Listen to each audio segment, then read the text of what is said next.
Sendiri disebutkan bahwa 87% itu sebenarnya perubahan-perubahan dalam iklim itu lebih banyak disebabkan oleh Perilaku human manusia? behavior. Tapi lucunya laporan 4.000 halaman itu, 4.000 halaman Mas. Dari IPCC itu? Iya, nggak membahas gitu. Tentang perilaku manusia. Human behavior itu, what is human.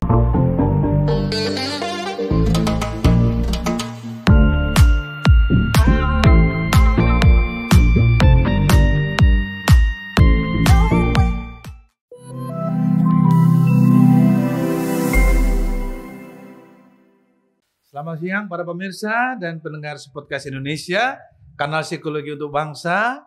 Hari ini saya kedatangan tamu yang luar biasa, seorang doktor psikologi, khususnya ahli di bidang psikologi sosial, dosen senior dan mantan dekan Fakultas Psikologi UP, yaitu Dr. Ade Iva Murti. Selamat siang Mbak Ade, apa kabar? Panggilannya Ade, Iva atau Murti? Ini enaknya gimana? Biasa juga panggil Ade. Kalau Ade itu saya dek gitu ya, rasanya kayak Ade sendiri ya. Baik, terima kasih sudah mau hadir di podcast kita ya, Psikologi UP, yang ingin membahas salah satu topik yang sekarang lagi tren nih. Kebetulan Presiden besok tanggal 1 dan 2 ada di Glasgow, di Scotland ya, membahas tentang climate change conference bersama Ibu Menteri KLHK, Ibu Siti Nurbaya. Kemudian riset-riset tentang climate change juga sudah banyak, cuma lebih banyak ke aspek ekologis. Nah, sekarang kita membahas pada aspek human behavior. Bagaimana peran manusia di dalam perubahan iklim ini? Ya, Dr. Ade akan bersama saya kurang lebih 1 jam dengan isu tentang bagaimana mendorong manusia Indonesia untuk bisa berperilaku green, ya. Dari mana aspek-aspek intervensi sosialnya. Nah, kita akan membahas topik itu bersama Dr. Ade Iva dengan pertanyaan pertama Mbak Ade. Kenapa sih tertarik dengan Green Society? Apa yang menjadikan Anda itu fokus ataupun lebih tertarik pada Green Society? Silakan. Pertama-tama terima kasih Mas Sony untuk Sama-sama. undangannya ke podcast kebanggaan kita semua. Iya, makasih. Fakultas Psikologi UP, si podcast ini menurut saya prestasi yang luar biasa. Akhirnya kita bisa menyebarkan keilmuan kita ya Mas kepada ke seluruh dunia. Seluruh dunia. Oh iya, ke seluruh dunia. Baik. Saya sangat tertarik dengan Green Society ini karena memang sebenarnya selain ini isu yang katanya dalam tanda kutip seksi gitu ya. Tetapi sebenarnya memang data-datanya sudah sangat menunjang gitu Mas Sony. Jadi kalau kita lihat data terakhir tahun 2020 dari IPCC itu Intergovernmental Panel on Climate Change. Itu datanya bisa dibilang 90% tuh tentang hal-hal berbau fisika gitu. Artinya perubahan cuaca gitu misalnya. Dari tahun 1807 sampai sekarang sekian persen naik gas rumah kaca. Gas rumah kaca sama derajat Celcius dari suhu kita suhu di dunia pemanasan ini, global. Pemanasan global dan sebagainya. Dan disebutkan bahwa 87% itu sebenarnya perubahan-perubahan dalam iklim itu lebih banyak disebabkan oleh perilaku manusia, behavior. Tapi lucunya laporan 4.000 halaman itu, 4.000 halaman Mas. Dari IPCC itu? Iya, nggak membahas tentang gitu. perilaku manusia. Human behavior itu, what is human behavior? Bagian mananya dari human behavior? Terus what should we do? Gitu tuh nggak dibahas. Jadi kan bingung gitu bacanya. 4.000 kalau dibuka semua sama-sama rata-rata awalnya akan mengatakan misalnya perilaku manusia apa yang mempengaruhi. Contohnya adalah misalnya dengan bertambahnya manusia nih Mas. Jumlah kita kan tambah banyak. Nah kan berarti butuh makan, harus dimasak. Butuh rumah tempat tinggal harus dibangun, butuh pakaian dan sebagainya. Itu semua kan manufacturing, menghasilkan karbon dioksida. Betul.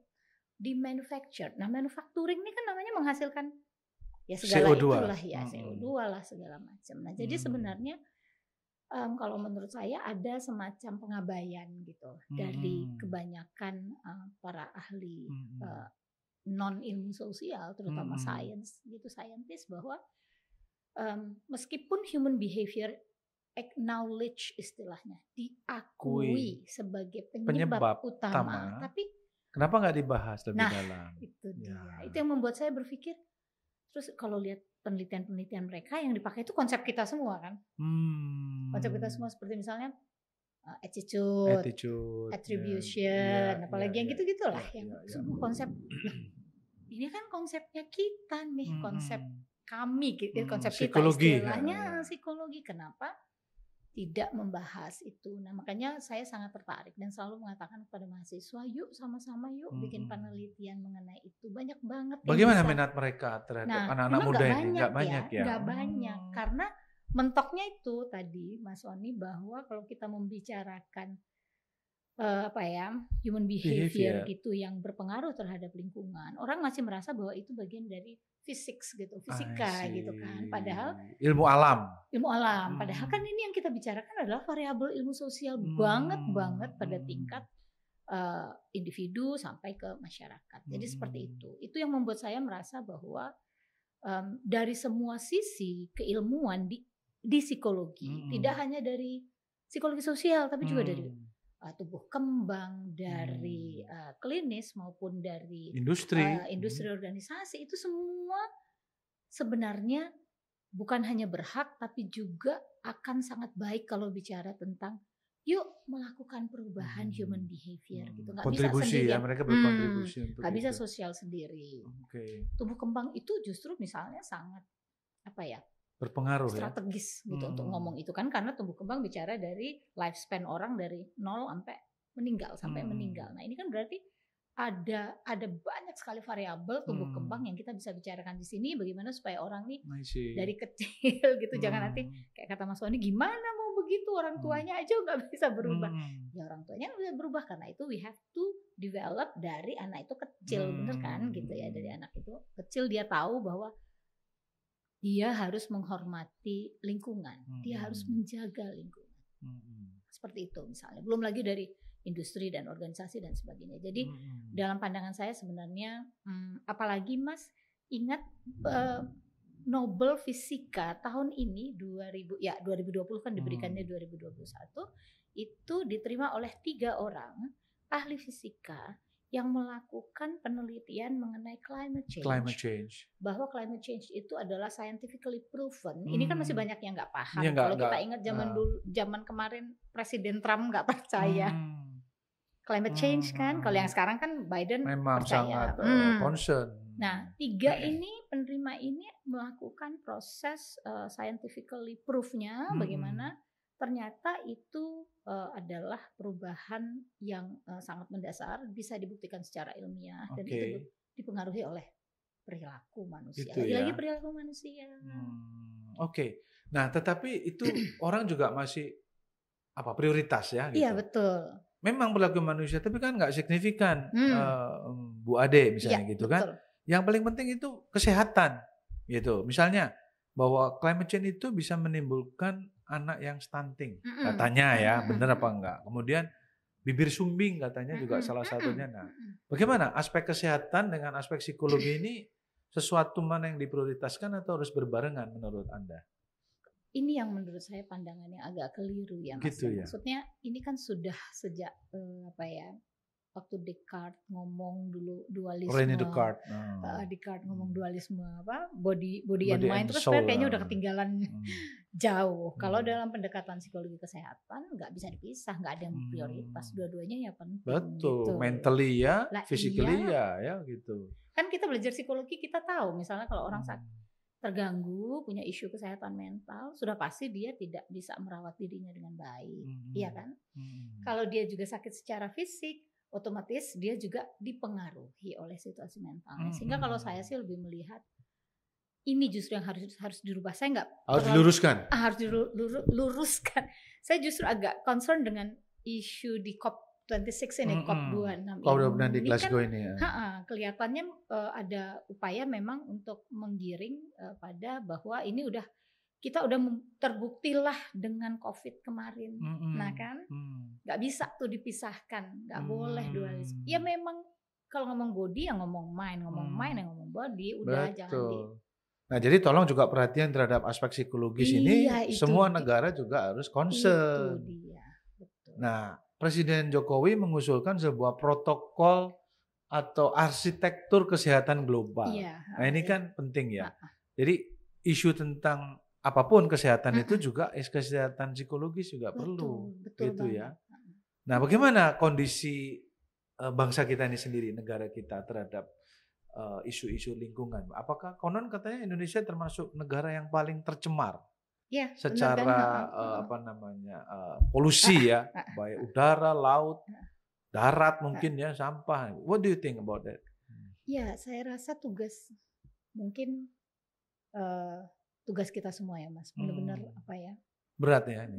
PR-nya banyak banget gitu ya. Karena menurut saya ya nggak menyalahkan siapapun sih, maksudnya kita tidak menyalahkan siapapun. Faktanya lah ya, fakta kondisinya. Kita kan masih memang mengutamakan pertumbuhan ekonomi. Nah itu saya, Mas Tony lah ahlinya kalau pertumbuhan ekonomi kan, ya kita harus menggenjot ini supaya ekspor gitu kan. Terus apalagi ya pokoknya kita harus memastikan semua orang punya pekerjaan gitu dan sebagainya sehingga manufacturing harus tetap tumbuh, plan-plan itu pabrik harus tetap ya oke memang, tetapi sebenarnya menurut saya pilihannya sekarang kan di seluruh dunia pun orang kan nggak bisa memilih gitu loh. Ya udahlah kalau gitu kita kurangin kita kurangin aja lah dikit supaya harus dua-duanya ya berarti. Ya kan ini kan memang tugas besar kita kan justru gitu ya, bagaimana menghasilkan green economy tadi kan, Mas, kan isunya kan adalah green economy. Apa nih sebenarnya green economy? Di satu sisi pertumbuhan jalan tapi lingkungan tidak terganggu atau rusak. Jadi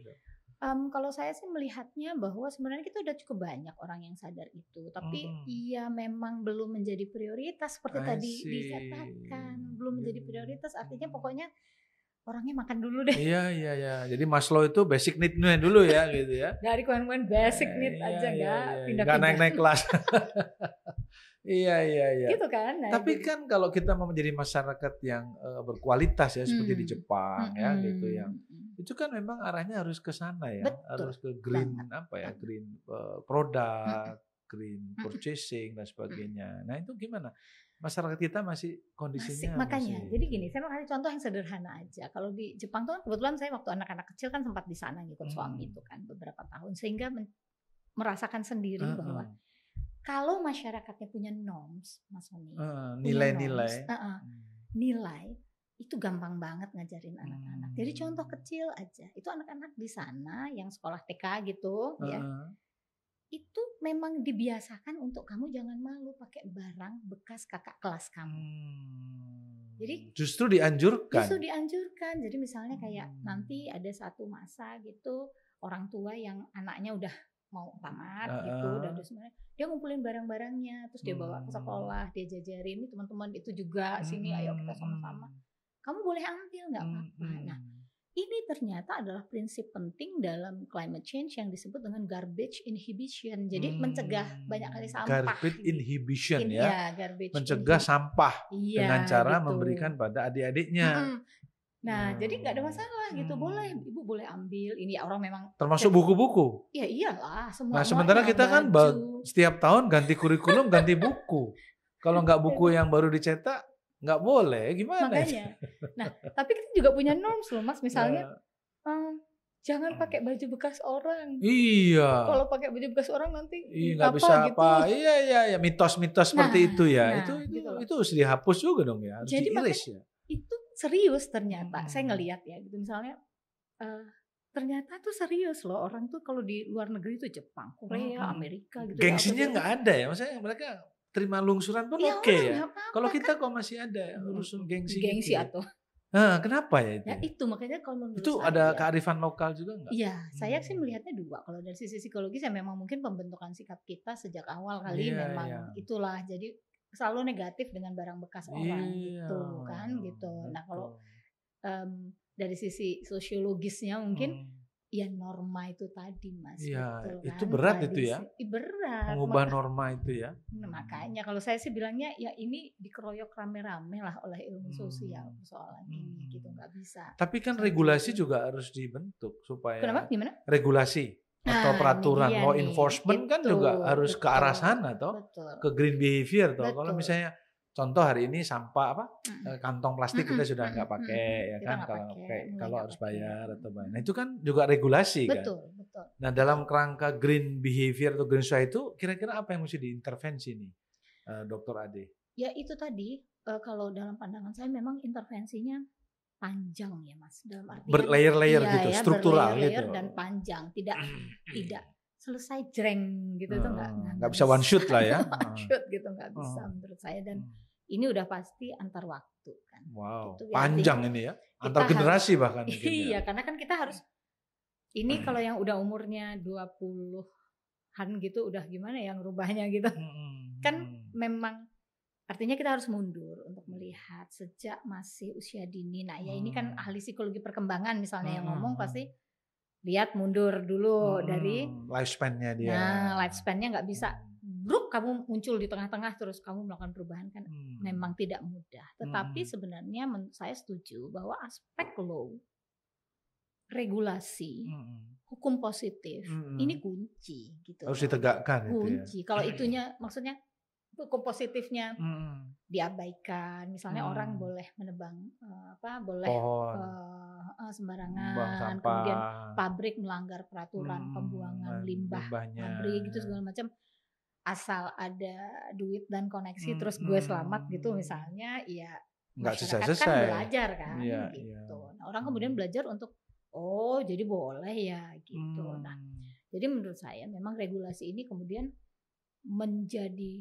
kunci untuk memastikan bahwa semua orang itu mengambil peran. Kalau pandangan saya loh Mas gitu. Jadi itu sebenarnya kan itu semua. Tapi kan harus ada PIC-nya. Nah, nggak bisa tanggung jawab semua. Lu siapa dong yang itu? Berarti tetap pemerintah ya. Dalam ini leading sektornya kan pemerintah ya. Tapi DPR juga harus nggak tahu ya sebagai politisi, penyelenggara negara. Penyelenggara undang-undang kan mestinya juga sangat concern mengenai hal ini dan memastikan bahwa pemerintah serius. Kalau pandangan saya seperti itu gitu. Sedangkan kita kan kalau kita nih ilmuwan, kita bisa mulai dari individu, apalagi kita psikologi, kita mulai dari individu, bicara intervensi sosial di keluarga, di organisasi gitu. Oke lah, itu urusan kita lah gitu ya. Betul. Tapi kalau untuk memastikan orang mematuhi semua aturan dan sebagainya, ya itu harus penegakan hukum ya, penegakan hukum. Nah, kawan-kawan sekalian, adik-adik mahasiswa, para dosen dan pemirsa, kan tetap pada akhirnya kalau human behavior tadi Dr. Ade menyampaikan salah satunya aspek individu. Padahal kan ya kalau individu lama juga. Iya. Sehingga kalau ada pendekatan lain misalnya dalam bisnis psikologi atau pendekatan ethos ya Mbak Ade ya. Individu oke, tapi individu kalau dalam kelompok juga dia tidak menyatu atau satu persepsi juga susah. Ya kan, kemudian pada level organizational level, kebijakan-kebijakannya mengarah ke green nggak gitu ya, dan society sendiri ya, negara sebagainya. Jadi ITOS. Nah, gimana intervensi di masing-masing level itu yang konon harus struktural menurut Dr. Ade? Gimana tuh? Memang dalam teori social intervention disebutkan bahwa perubahan social intervention itu kan perubahan strategi perubahan terencana gitu. Jadi nah kalau disebut strategi perubahan terencana memang berarti di semua layer yang tadi Mas Sony sebut dengan ITOS itu berarti harus di intervensi. Tapi kalau saya nggak melihatnya berlayer juga ya Mas. Artinya saya kembali menekankan memang regulasi ini mestinya udah muncul. Regulasi bisa ke empat-empatnya ini. Jadi regulasi ini udah bunyi paripurna duluan, gitu ya. Bahwa orang-orang memang udah istilahnya taat dan sebagainya gitu ya kan. Takut untuk melanggar hukum. Takut gitu. Sementara kan kalau kita kayaknya buat ini aja Mas susah banget. Memilah sampah coba deh. Organik, non-organik. Non-organik atau kan biasanya ada tuh kadang-kadang di berbagai tempat hotel atau rumah sakit apa itu dibagi 3 tuh gitu, ada yang dibagi 4 yang non-organik segala macam. Malah tempat sampahnya diambil. Tempat sampahnya yang diangkut. Nah itu dia. Atau dia buang sampah dia sembarangan aja plung gitu. Sementara itu kan filosofinya sangat sangat penting bahwa orang harus paham menghasilkan sampah apa. Jadi kamu juga nggak sembarangan dan kamu tanggung jawab loh. Mikir gitu ya. Mikir dong. Bukan kamu gitu doang. Gitu. Bahkan di atas mobil yang mewah ya. Tapi perilakunya masih seperti itu ya kadang-kadang ya. Nah, jadi menurut saya memang mestinya itu duluan memang menjadi sesuatu yang apa sih istilahnya Mas ya, orang memang patuh, orang akhirnya comply, obey the law, ya karena mereka tahu kalau mereka nggak obey the law ntar masuk penjara. Iya, penegakan hukum ya, penegakan hukum. Gitu. Ya. Nah, kalau kita mulai dari individu, kalau menurut saya, yaitu tadi kita yang agak miss adalah saya maaf aja nih, menurut saya bukan menyinggung satu agama atau manapun, tapi menurut saya ini semua agama juga sama, bahwa kebanyakan pendidikan anak usia sekolah misalnya tidak dibebani atau tidak diberikan kurikulum mengenai lingkungan, hampir nggak ada. Lihat aja PAUD. Cuma nanti kita bisa diprotes sama ini. Tapi menurut saya PAUD is a very good concept and I agree with that 1000% gitu ya. Oke lah, kita dukung. Apalagi kita belajar psikologi ya, kita pasti dukung. Karena kita tahu betul PAUD itu menentukan. Tapi apakah kurikulum PAUD misalnya sudah memasukkan muatan tentang environment, lingkungan, environment, bagaimana kamu bisa belum ya itu? Mau perguruan tinggi aja belum? Gimana? Ngomongnya jauh banget ini berarti. Iya. Nah, gitu. Berarti masuk di kurikulum ya, di kebijakan gitu kan, ya. Dari kecil, kan pendidikan mana yang paling berpengaruh kan kita pasti tahu. Usia dini itulah gitu. Kalau udah di atas tuh kan udah tinggal rekayasa yang lebih mudah. Tapi harusnya Pak Menteri Nadiem denger ya ini ya. Ya karena ini kan masalah serius, masa depan bangsa. Betul. Bahwa environment itu tempat habitus kita hidup itu kalau rusak ya bangsanya. Kita kan udah ngerasain baru hujan sebentar. Banjir ya.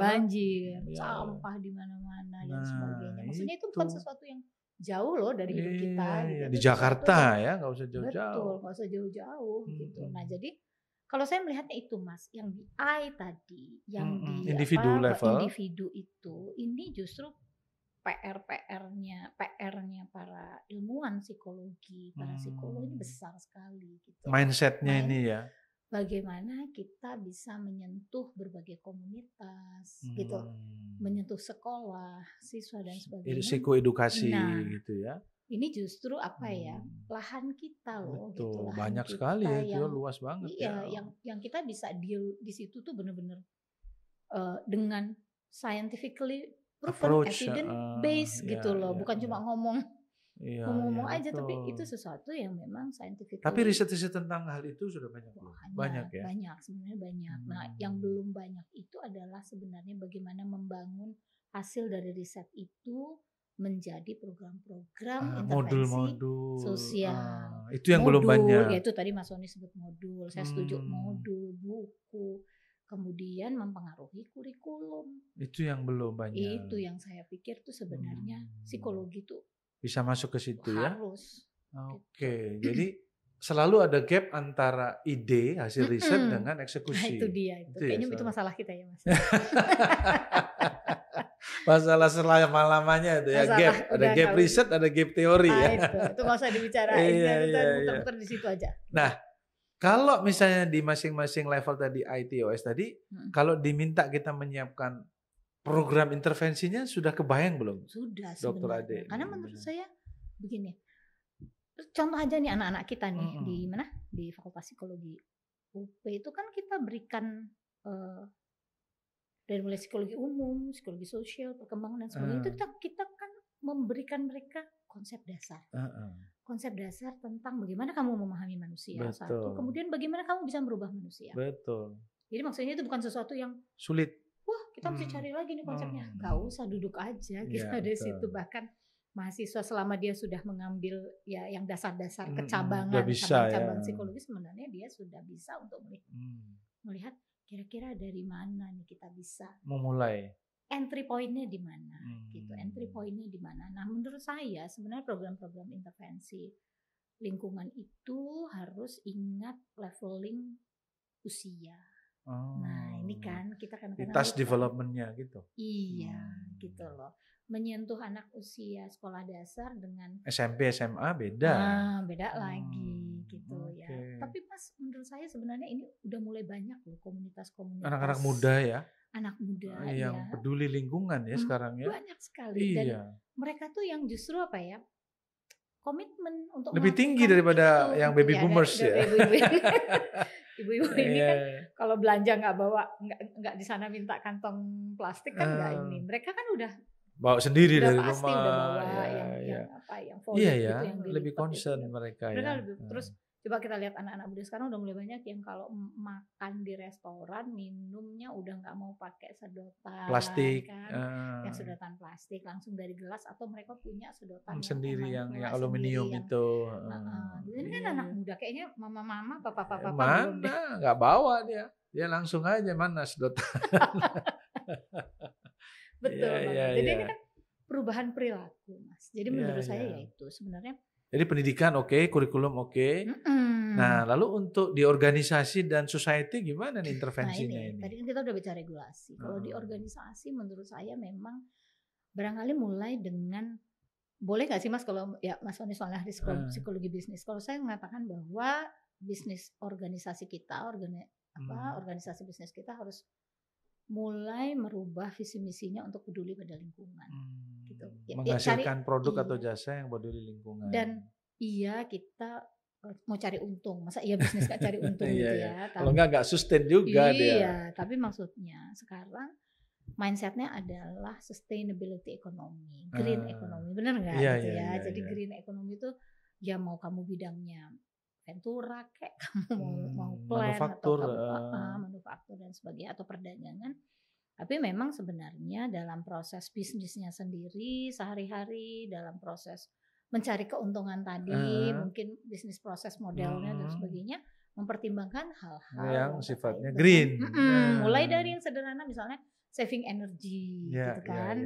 Sekarang kan energi baru terbarukan, jangan pakai yang fosil misalnya. Atau yang nggak susah-susah aja lah, misalnya sekarang kan udah nggak kirim-kiriman surat, itu kita paling pakai email misalnya seperti itu. Ini kan terobosan-terobosan yang memang sangat baik sebenarnya karena ada yang di save nih gitu. Iya, jadi ada dua aspek ya menurut saya. Ada aspek budaya. Betul. Kalau kita biasanya seneng yang printed misalnya gitu ya, apalagi generasi saya nih gitu kan. Itu maunya yang di print kan gitu. Berarti itu kertas ya gitu. Nah, yang kedua adalah persoalan tentang produk-produk yang dihasilkan oleh perusahaan atau usaha-usaha yang green itu lebih mahal. Nah, itu dia persoalan yang memang. Gimana tuh menyiasati satu sisi kita mau green tapi nggak mahal gitu loh. Nah, dilemanya. Ini memang saya pikir kreativitas juga ya Mas ya. Ini justru kita membutuhkan banyak pemikir banyak kreator-kreator, inovasi, gitu ya, inovator ya. Yang tadi kayak kata Mas Sony, ini kalau udah usianya kayak saya, kayak Mas Sony itu maunya printed gitu. Laporan-laporan bacanya maunya printed gitu. Kan anak-anak muda ini udah nggak zamannya gitu. Mereka tinggal buka PDF aja gitu. Nah, saya pikir itu perubahan tentu ada di bisnis organisasinya, organisasi bisnis. Jadi kebijakan gitu. Jadi kebijakan gitu misalnya. Kan kita udah mulai banyak nih kenal nih ada kantor-kantor yang hanya sampai jam sekian supaya listriknya enggak boros gitu. Kemudian ya itulah hubungan pegawai dan itu tuh melalui email gitu kan. Misalnya itu kan menurut saya terobosan-terobosan yang sangat baik gitu ya. Jadi untuk produk tuh memang agak ini ya Mas ya, itu tergantung pada kreativitas juga. Bisa lah ya, green tapi nggak mahal gitu ya. Bisa gimana green caranya? Tapi nggak mahal gitu. Nah kayak kemarin tuh saya coba nanya sama anak saya tuh, dia bilang ini kita kalau pergi ke mama nanti kalau pergi kantor bawa itu katanya apa? Tumbler kan sama ini itu saya tanya harganya itu kenapa mahal banget ya Kak? Ya kan artinya bener kan gitu. Sedotannya atau apa gitu. Nah mungkin bisa apa ya istilahnya? Diciptakan satu produk bahan-bahannya green, disituasikan supaya tidak harus mahal dan sebagainya. Ya memang ini ya kalau saya makanya kalau saya sih mengatakan yuk dikeroyok sama-sama karena nggak bisa kan sendirian ya. Sendiri. Nah tadi kan pada level individu sudah, keluarga, edukasi individu, kemudian organisasi kebijakan termasuk di dalamnya law enforcement tadi nah di society juga sama. Society ini law enforcement juga ya. Kalau saya sih melihat society ini kalau gini, kalau kita bicara society kan kita bicara juga norms, tradition gitu kearifan lokal gitu ya. Lokal. Saya pikir sebenarnya banyak loh masyarakat etnis kita tuh yang sudah sejak sononya norma-norma terhadap lingkungan. Kalau Mas Sony ingetin saya soal subak kan? Iya di Bali misalnya. Di Bali. Banyak loh, maksudnya mereka tuh justru lebih peduli lingkungan ya ketimbang di masyarakat modern dibanding gitu ya. Kita nih masyarakat modern kan kalau udah ngambil tisu aja buang. Iya betul. Iya. Itu benar, mereka kan justru banyak sekali menurut saya masyarakat lokal kita yang punya kearifan dan kejeniusan lokal yang mereka justru bisa mendukung. Nah itu menurut saya tradisi-tradisi yang justru harus diteruskan. Contohnya kayak misalnya kalau di Jawa ya, kalau orang bertanam padi, kemudian ada acara seserahan buat Dewi Sri, itu kan sebenarnya menghormati lingkungan, gitu loh, bahwa orang mengharapkan agar udaranya tetap bagus, airnya tetap bagus, jadi padi tumbuh bagus, gitu kan? Itu kan semacam keseimbangan dengan lingkungan, ya. Gitu, bahwa ya kamu boleh lah nanam banyak, cari untung tuh boleh, tapi nggak gitu-gitu juga, gitu. Kamu mikirin environment, gitu. Jadi menurut saya sih sebenarnya mungkin itu, dan di tengah masyarakat semakin kita bisa melihat gitu, mengidentifikasi oh ini adalah kearifan-kearifan yang bisa kita teruskan, menurut saya itu kan itu juga bagus ya. Dan itu yang bisa ditularkan sebenarnya sejak kecil, sejak dini di PAUD tadi yang kita bicarakan sebelumnya. Betul. Nah, siapa kira-kira inisiator yang bisa digerakkan mengintervensi 4 level itu?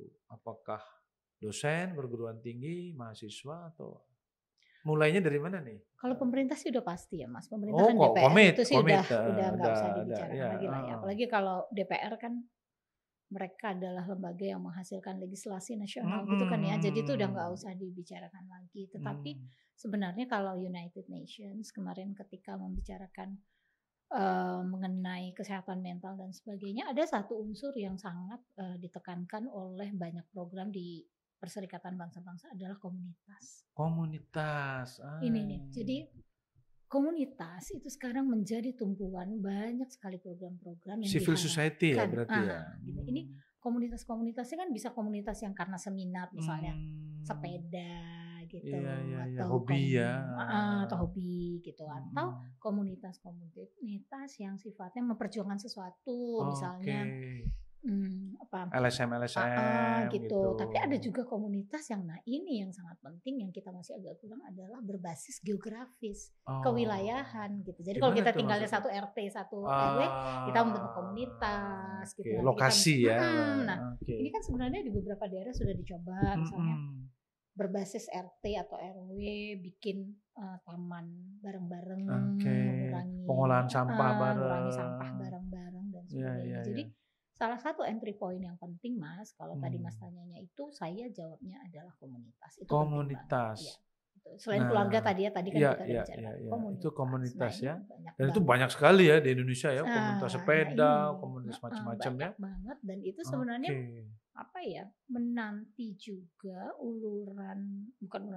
menanti juga pemikiran-pemikiran dari para ahli ilmu sosial untuk memungkinkan komunitas itu terlibat dan sustainable gitu. Nanti kalau terlibat aja nggak sustainable kan juga Bruk pergi, hilang. One shoot lah lagi ya.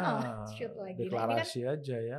Yuk terus. Berkelanjutan. Biar sedikit-sedikit tapi tetap. Tapi kan itu butuh dana. Maksudnya butuh apapun kan. Saya kalau dana nggak ngerti banget. Iya kan, kalau mau sustain ya harus ada duitnya kan gitu. Gimana ini saya justru mau nanya kalau dana itu kalau dengan OTDA seperti sekarang tuh di mana? Iya, saya kira tadi komitmen pimpinan dalam APBD-nya. Kan kalau pemimpin harus komit kan harus dianggarkan.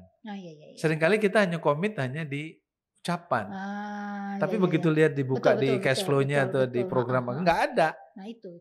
Nah, negara juga sama. Kalau nggak ada APBN-nya itu tentang itu, bohong aja deh dia. Nah ya itu ya Mas. Kan? Itu dia akhirnya larinya ke sana kan. Iya. Komitmen.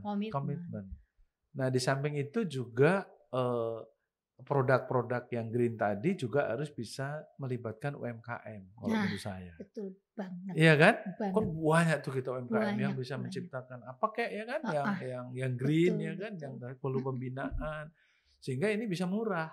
Betul. Kalau orang kan sekarang beli barang yang green lebih mahal daripada yang enggak green.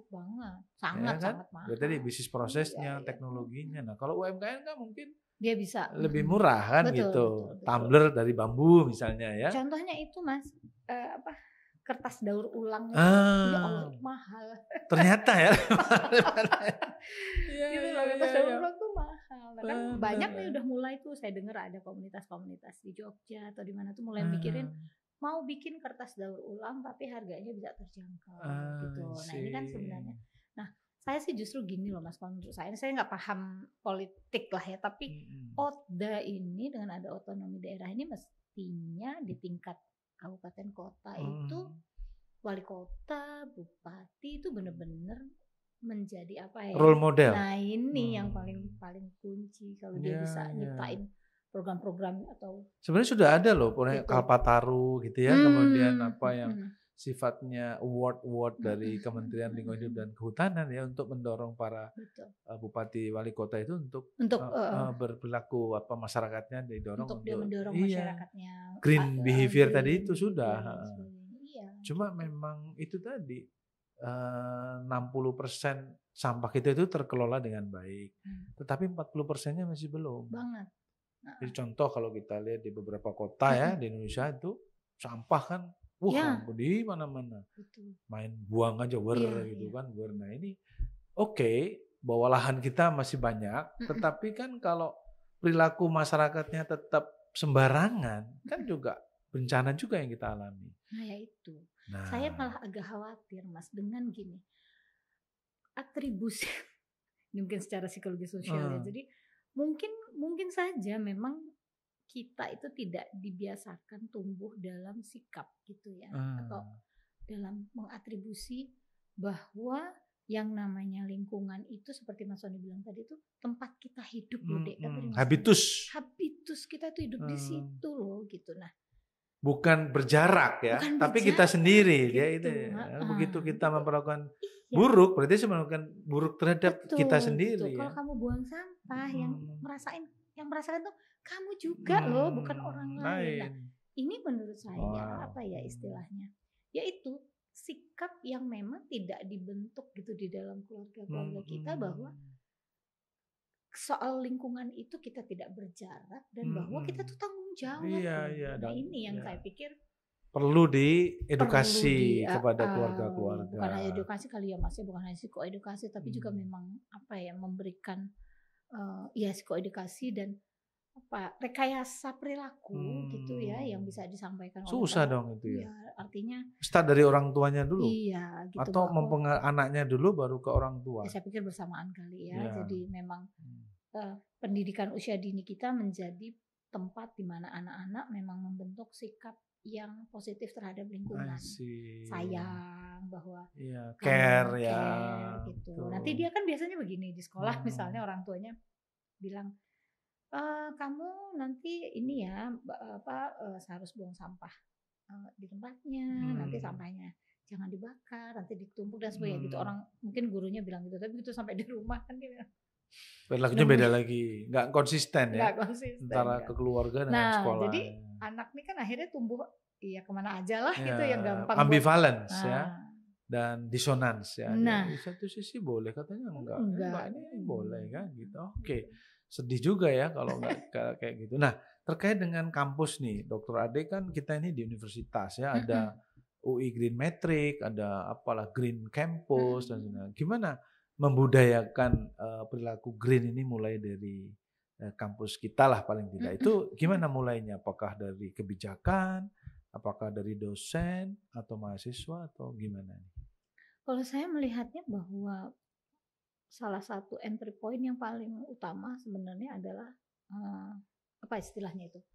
Landscape kampus ya Mas gitu ya. Misalnya kalau memang kita kampusnya tata ruang gitu ya, landscape dan tata ruangnya memang kita nggak ada sedikit pun lahan misalnya untuk tanaman hijau dan sebagainya ya bagaimana juga mau ngajarin mahasiswa untuk peduli gitu.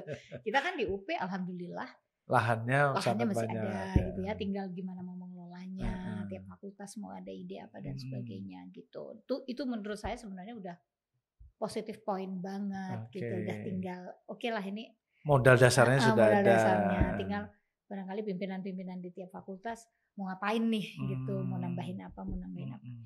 Tapi juga menurut saya adalah kita kembali ke prinsip yang disebutkan tadi.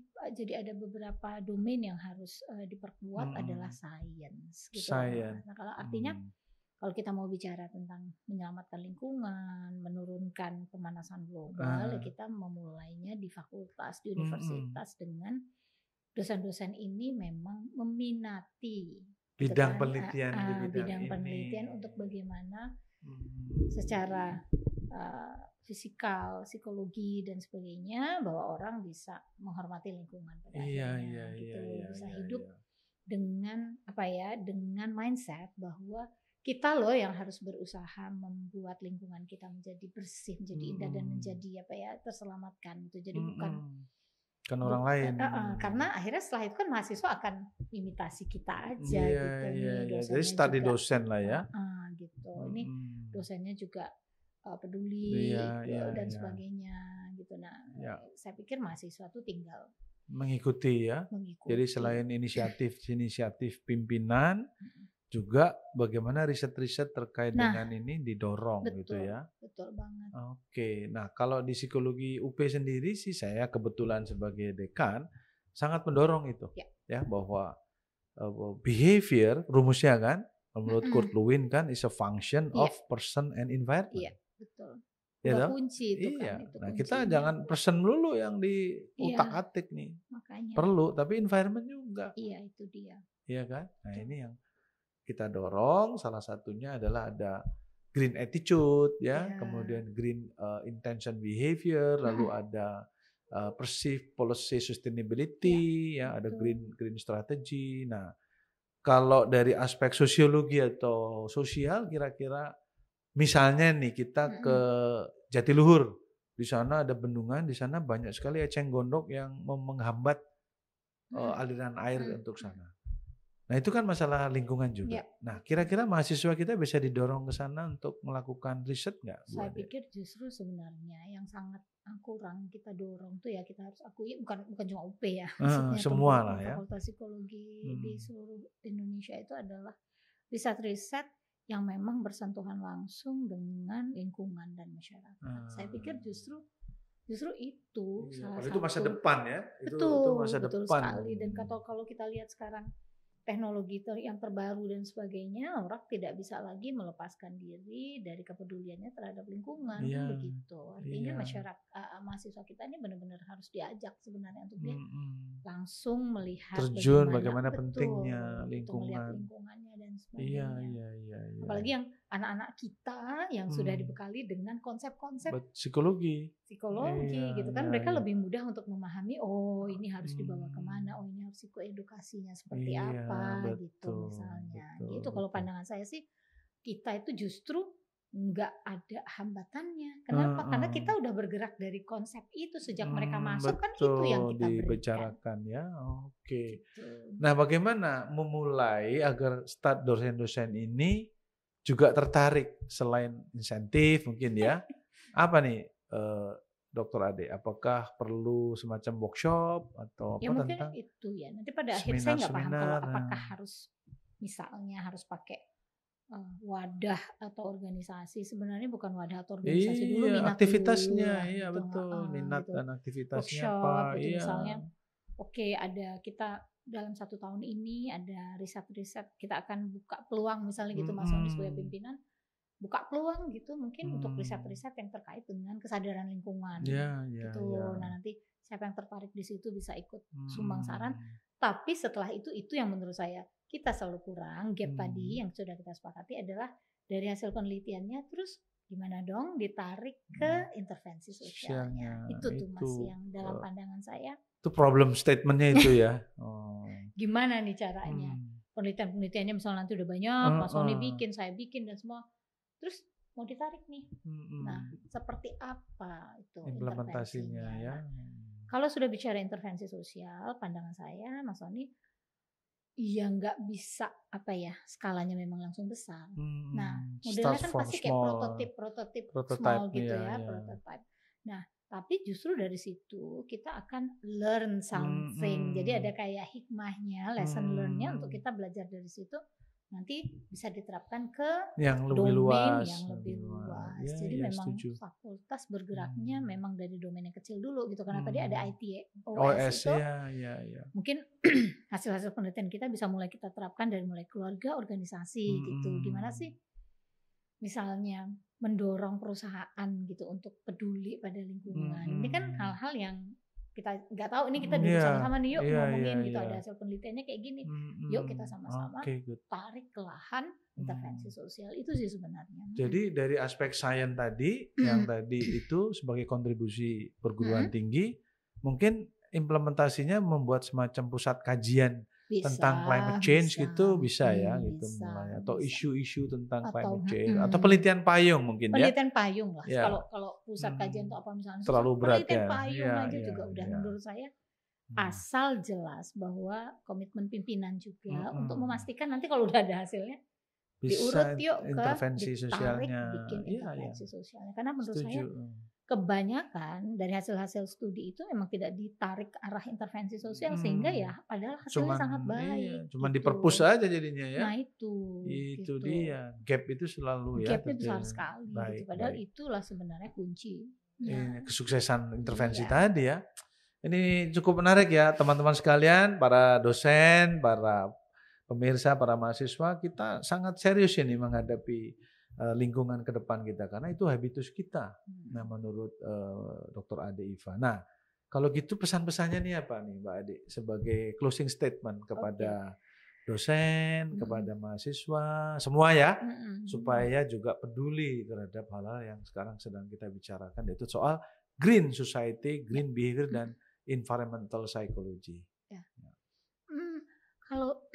Kalau saya ingin mengatakan sebagai closing statement adalah bahwa persoalan lingkungan hidup itu bukan persoalan satu kelompok saja atau satu orang saja, atau itu hanya persoalan Kementerian KLHK saja misalnya.